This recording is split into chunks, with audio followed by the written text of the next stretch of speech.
Hey, what's up, everybody? It's GleeCon, and here I am. Here you are. Here we are together. Isn't it a special thing?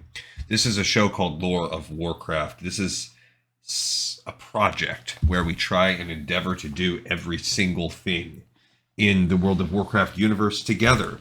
That's read every book, watch every show, cover every weird little tidbit, whether it's a magazine, an action figure, a Dungeons and Dragons thing, and of course, play every game from start to finish. We're in the middle of a World of Warcraft classic walkthrough, but on the side, as we touch some of these more obscure things, we've been looking at this 6-part series called the Burdens of Shaohao. 5 parts plus an intro. We're on the last one today. This is a pretty cool animation style, very similar in art to what you saw in the lead up to Dragonflight. So I'm sure they have a team that works on this. The story is of the first, or last rather, emperor of Pandaria, the one that ruled during the time of the Sundering. But it hasn't really talked a lot about that. It's just really talked about how he was given a vision when he became emperor that the Burning Legion was coming, and then as he proceeded to kind of go through the land in very short episodic style, he had to encounter the different inner demons, or Sha, of himself, and defeat them oftentimes by leaning on the land, sometimes by leaning into himself or a friend, like the Monkey King. So we're on the last one right now, and perhaps it's going to talk about the Sundering. We watched the video, but I might pause, I might talk over it. Of course, feel free, Google this yourself if you want. You can find it on YouTube, and you can watch it uninterrupted, but stay a while and listen as we look at the Burdens of Shaohao, Part 5, the Sundering.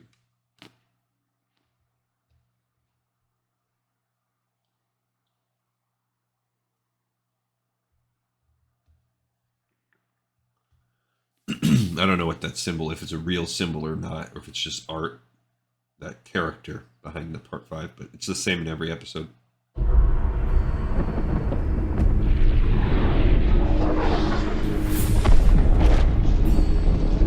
So Infernal struck Pandaria.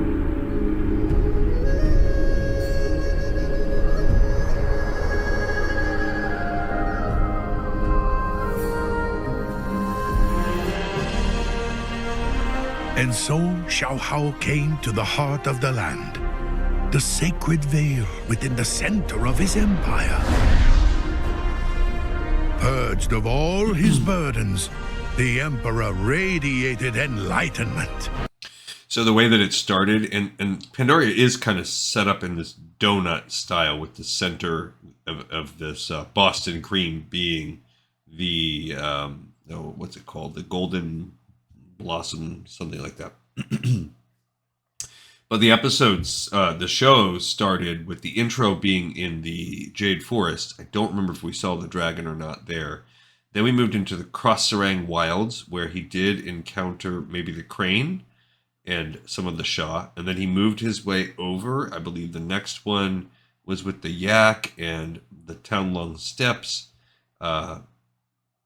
I might be wrong there. He then moved up into the Mount Everest area, and I think that was the last one with the tiger, or maybe it wasn't. There was another one in there, I feel like I'm missing one, because there's Sundering Wilds, and then there's the other. So maybe that center of the land, that one right above Sundering Wilds, the farmland. I can't remember off the top of my head what it's called. I think you skipped that one. So now we're kind of in the middle, which is those two lands. I also don't think that we've encountered the dragon. There's Monkey King.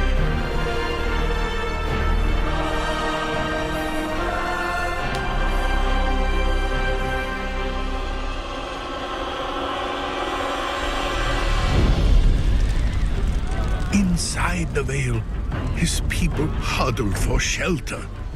They knew that the end of the world had come, and they cried out for the Emperor to save them. People of Pandaria, Shaohao declared, stay calm, focus your minds, and together we will make it through this. But his people did not understand. A As Shaohao gazed upon their faces, he saw the burdens that he had overcome. He recognized doubt and despair. He saw his people frozen in fear or trembling with anger. And he knew that they had little time to learn what he had learned.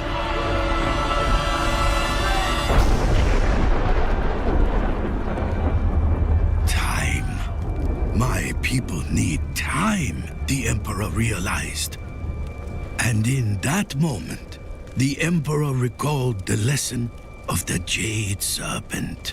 So here's the dragon. Seek out the heart of Pandaria, for the answer lies within. So it's come full circle. As Shaohao reflected on his journey, he looked to the land and saw a single blossom in the wind.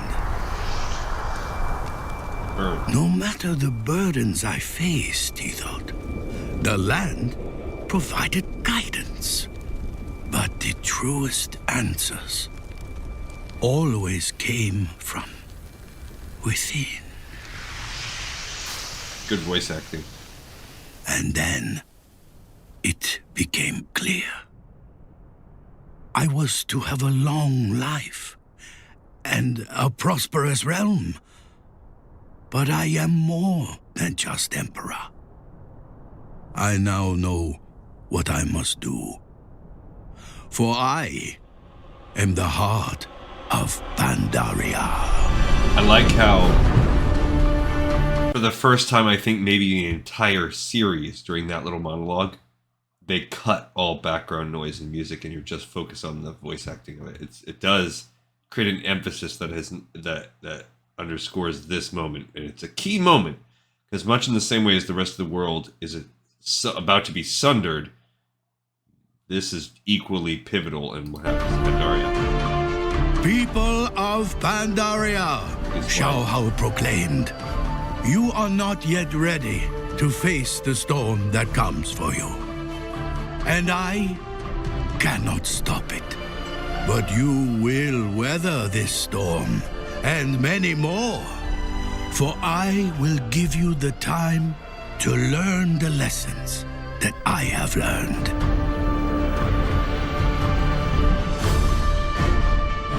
And then, the last Emperor of Pandaria sacrificed all that he was, and all that he would be, and gave his final breath to become one with the land. I don't think I knew that part of the story, or I had forgotten it, that he, in such a short time, sacrificed himself. Surrounded and protected his empire. And while the rest of the world broke apart in the fury of the Sundering, Pandaria set itself free. Hidden by the Emperor's breath, it drifted out to sea like a blossom on the wind.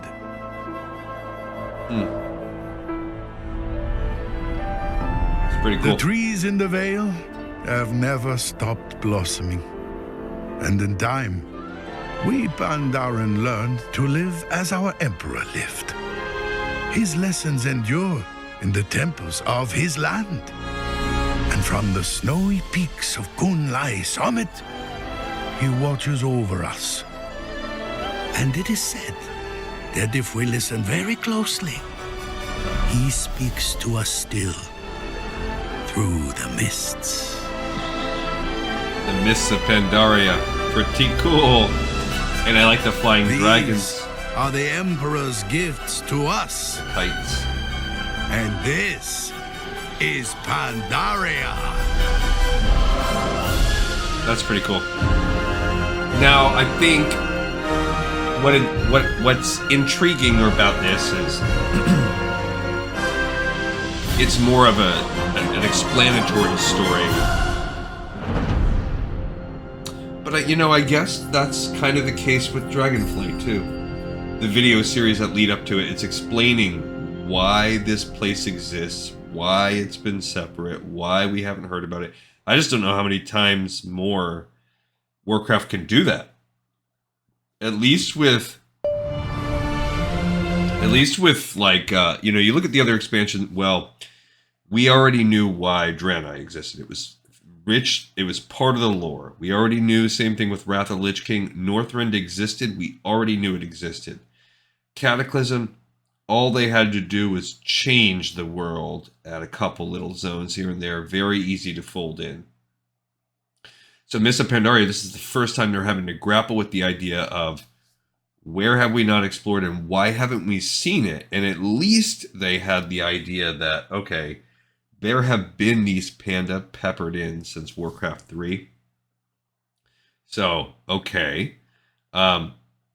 Where it really goes off the rails is after that with Warlords of Draenei. I think they were still grappling with, now what do we freaking do? So they make this alternate universe. And I think that's probably the biggest thing they have to reckon with every time is, where are we going to get this world from? And that one was hated. So then they go with Legion, where they essentially, Dalaran had been ripped out. And what else did you get with Legion? I'm trying to even remember. I think they did add, wasn't the Broken Isles, was it? Maybe that's what it was. So there was a new island set they just throw out, because that's the one that has Suramar and the other 4 lands. So I guess that kind of rises back up. Yeah, from the land of Najatar, like in the center. Okay, so that gives you that.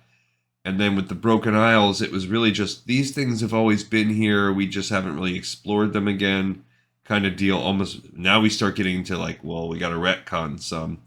Shadowlands, okay, we're going into the afterlife, fine. And then Dragonflight, they start reckoning again with this is another place, kind of like with this Mists of Pandaria. Well, here's why we haven't seen this land in this whole time. The final, or the most recent one, I haven't played enough, but it sounds like something that I've thought they should do for a while, which is flip the world, go underground. And this is going to be a 3-part series, so that buys them 6 years of time. So there you go. All right, everybody. I appreciate it. We have another episode in the pipe, 5x5, and I will catch you guys all next time on the next episode of Lore of Warcraft. Peace out.